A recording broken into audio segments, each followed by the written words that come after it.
Temps des fêtes oblige et nouveautés exaltantes, le cœur est à la fête en ce 7 décembre au café La Chasse-Galerie où a lieu le rendez-vous touristique de Lanaudière. Les membres de l'industrie se sont donné rendez-vous non seulement pour une conférence sur les tendances touristiques en communication, mais aussi pour assister au dévoilement d'une foule de nouveautés à Tourisme Lanaudière. Site Internet complètement renouvelé, approche territoriale novatrice et campagne hivernale étaient au menu. Denis Brochu, directeur général de Tourisme Lanaudière, a lancé le bal en présentant la nouvelle approche territoriale et le concept des destinations plein air de Lanaudière. Saint-Donat, Rawdon, Saint-Côme, Lac-Taureau, Lac-Masquinongé et puis Berthier et ses îles. En fait, ce sont 6 destinations plein air, 6 secteurs de Lanaudière qui ont voulu se joindre à un nouveau concept de promotion.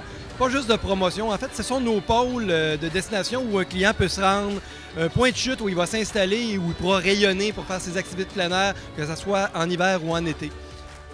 La firme Sigmund a par la suite présenté l'essentiel du nouveau site Internet. Toujours accessible via le lanaudière.ca, il a complètement été repensé et est le fruit de plusieurs mois de réflexion et de travail.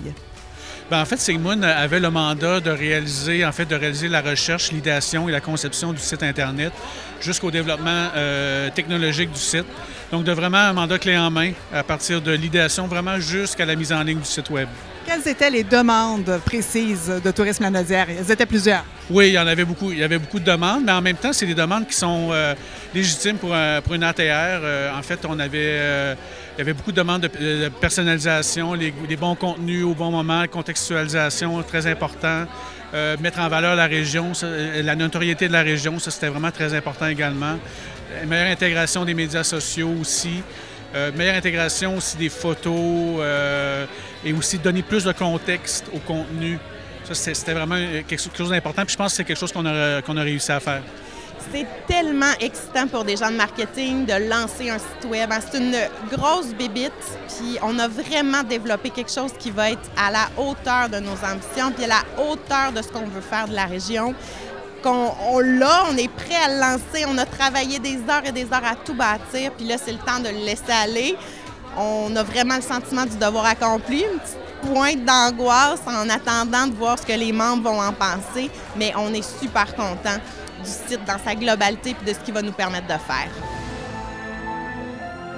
Finalement, les concepts publicitaires qui mettent de l'avant l'insoupçonnée destination ont été présentés. Chaque capsule positionne Lanaudière comme destination de choix en y dévoilant les éléments surprenants.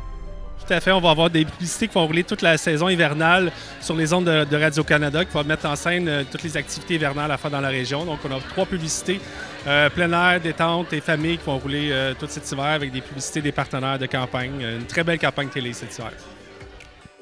Les capsules vidéo des publicités télévisuelles peuvent être visionnées sur la chaîne YouTube de Tourisme Lanaudière.